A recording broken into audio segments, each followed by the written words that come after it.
अस्सलामु अलैकुम वरहमतुल्लाहि ताला वबरकातुहू। ईद उल फित्र करीब है। बहुत से अहबाब वो हैं जो ईद की नमाज का तरीक़ा नहीं जानते और ईद की नमाज का तरीक़ा जानने की कोशिश में रहते हैं। तो ईद की नमाज का तरीक़ा ये है कि सबसे पहले हम नियत करेंगे। नियत दिल में अगर इरादा कर लें तो भी काफ़ी है, ज़बान से अगर ये अल्फाज दोहराएं तो बहुत बेहतर है। नियत के अल्फाज देख लें। पहले नियत के अल्फाज ये हैं, ईद उल फित्र की 2 रकात वाजिब नमाज 6 ज़ाइद तकबीरों के साथ पढ़ता हूँ मैं, वास्ते अल्लाह के, मुँह मेरा काबे शरीफ की तरफ और ताबे इस इमाम के, यानी जिस इमाम के पीछे हम नमाज पढ़ रहे हैं उस इमाम के ताबे। ये नियत के अल्फाज हैं। ज़बान से दोहराना बहुत अच्छा है। अगर कोई ज़बान से अल्फाज नहीं दोहरा सकता तो दिल ही दिल में नियत कर ले कि मैं ईद की जो वाजिब नमाज है उस नमाज को 6 ज़ाइद तकबीरों के साथ अल्लाह के वास्ते पढ़ रहा हूँ, काबे की तरफ मुँह करके पढ़ रहा हूँ और जिस इमाम के पीछे मैं पढ़ रहा हूँ उस इमाम के ताबे होकर नमाज पढ़ रहा हूँ। अगर इसका इरादा भी कर लेना तो काफ़ी है, अल्फाज ज़रूरी नहीं है।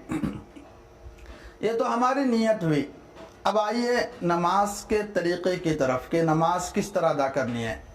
तो देखें, पहले तो अल्लाहु अकबर कहकर हाथ कानों तक उठाना है और बांधना है, सना पढ़ना है, सुबहानक अल्लाहुम्मा व बिहम्दिक व तबारक अस्मुक व तआला जद्दुक व ला इलाहा गैरुक। ये सना के अल्फाज हैं। सना के बाद 3 तकबीरें कही जाएंगी, उनकी तरतीब देख लें। पहली तकबीर में अल्लाहु अकबर कहते हुए हाथों को कानों तक उठाना है और पहली तकबीर के बाद हाथों को छोड़ देना है, बांधना नहीं है। पहली तकबीर हुई।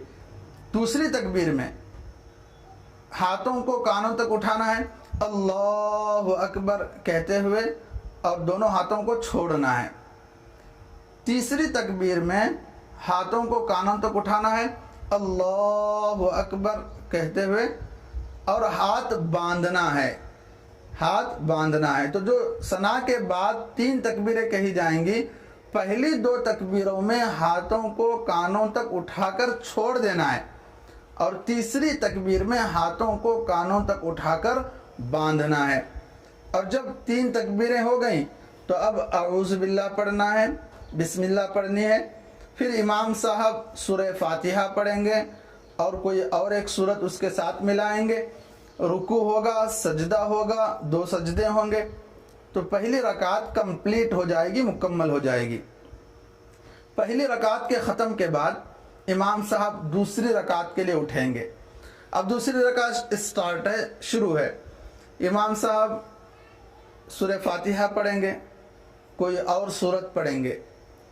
रुकू में जाने से पहले, यानी सूरह फातिहा और ज़म सूरत पढ़ने के बाद रुकू में जाने से पहले 4 तकबीरें कही जाएंगी।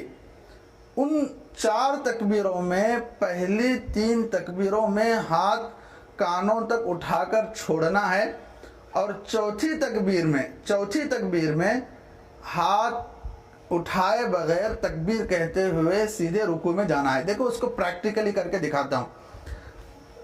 मसलन ज़म सूरत इन्ना आतेना हमने पढ़ ली, इन्ना आतैना कल कौसर फसल्ली लिरब्बिका वनहर इन्ना शानिअका हुवल अबतर। अब इसके बाद रुकू में जाने से पहले 4 तकबीरें होंगी। पहली तकबीर में हाथ कानों तक उठाना है अल्लाहु अकबर, फिर छोड़ देना है। दूसरी तकबीर में भी उठाना है अल्लाहु अकबर, फिर छोड़ देना है।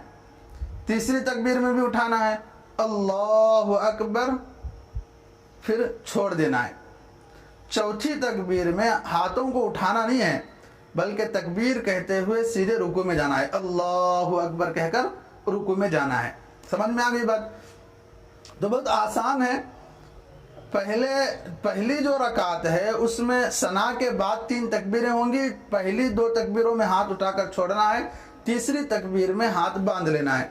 दूसरी रकात में سورہ فاتحہ ضم صورت پڑھنے کے بعد 4 تکبیریں کہی جائیں گی. پہلی 3 تکبیروں میں ہاتھ اٹھا کر چھوڑنا ہے. چوتھی تکبیر میں ہاتھ اٹھائے بغیر سیدھے رکوع میں جانا ہے. پھر 2 سجدے ہیں، قاعدہ ہے. پھر حسب معمول جو دوسری نمازیں ادا کرتے ہیں اسی طرح نماز کو ادا کرنا ہے. بہت آسان طریقہ.